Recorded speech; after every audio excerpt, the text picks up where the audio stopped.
Hey guys, Dr. Deuce, MTFUcoach.com. How are you? So you may have seen, I wrote up yesterday how I had a cheat meal yesterday. I had 4 slices of pizza. It wasn't very good pizza. It was like mall pizza. I know, I'm so ashamed. I live right near New Haven over here too. And I had not quite a pint of Ben& Jerry's. My dogs helped me finish it. Um, I've got to say, I'll just segue for a second.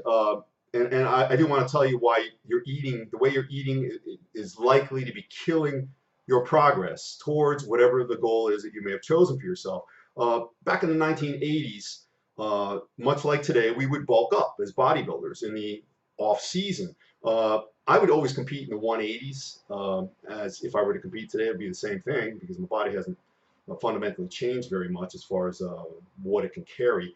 But I would blow up to 225 pounds in the off season. It's never really good to have an off season either, but that's a different subject. But the difference back then was we had a mantra as bodybuilders in the 80s. We only took 12 weeks only to diet for a contest.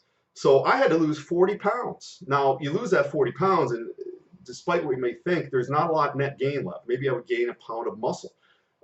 For me, it was a tremendous waste of time bulking up. I think I've done a video on that too, as far as the fallacy behind bulking up. I would go on something called the Mike Deuce's Suicide Canyon diet. That's what some people coined this diet. It was terribly hard. It was extremely, you'd be deprived of almost everything that would give you joy through eating. And I would end up making lists of foods that I couldn't wait to eat after the contest was over. In fact, I used to make my younger sister eat bags of Oreos in front of me because I've lived vicariously through that. Now, how healthy do you think all of that was, both physically and mentally? Not at all. It's not something that you can sustain through a lifetime. And too many times now, for the guys I'm talking to, whoever might be listening, if you're on a diet, and I know this is vernacular and words and some psychological, but even still, if you're on a diet, you're going to get off a diet. So I like to say, as far as what I do, I practice an eating style that is not hard for me at all. Why? I'm very, very focused on my goal. I've got to be 10% body fat, which is where I am right now, and then lower for when I make videos for my YouTube channel to help you guys learn.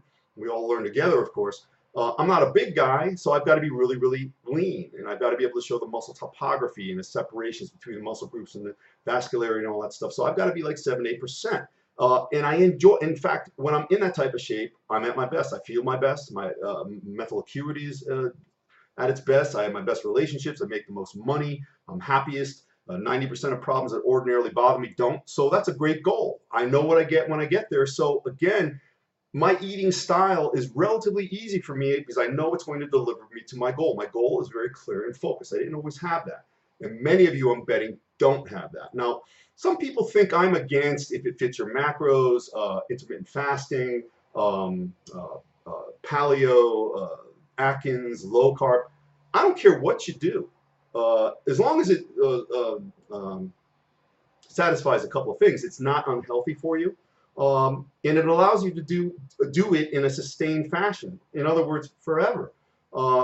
Because your goal may not be 10%. Your goal might be 15 or 20% or even higher. You might be a strength athlete. You might be a football player.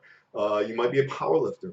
But that's fine. But then you've got to eat towards that goal on a regular basis. It's got to be an eating style. It's not something you get on and get off. Because when you get on something, you get off something, you can't wait to get off of it. You're overly mindful of it. And then you got to cheat. You got to cheat. You got to escape. There's no integrity there. Again, let's not call them cheat meals. But again, here and there, I'll eat what I want. And it rolls right off me because my metabolism is so good, is so fast.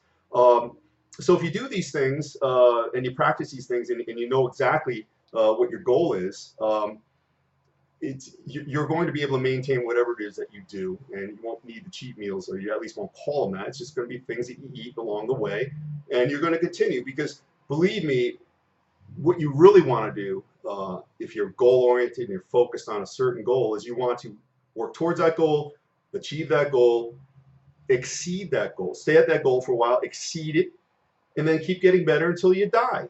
And I'll leave you with what a point Jack LaLanne made, and I'll apply it to me.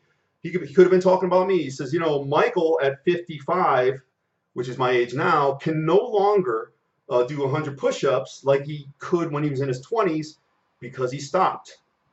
He lost his focus on his goal. He thought because he was getting older, it was time to get serious in life and cut out the bullshit, working out and all that. And then you're a broken down model, a former vestige of a once superior physical self. And that's a sad, sad story we hear all the time. And I'm here to tell you, it doesn't have to be that way if you just continue on doing what you're doing on a regular basis and not be overly mindful of it. I will be hitting my all-time best shape. Promised myself this in January 1st. I know it's kind of cliche. At the age of 55, I will be far better than I was when I was in my 20s. A lot of reasons behind that, but it can be done, and you can do it too. You got to have clarity of goal and vision. Get off that diet and practice an eating style. That's all I have to say about that. Leave your thoughts, comments, considerations below if you would. They are my oxygen. You have a great day. Dr. Mike Deuce at MTFUcoach.com.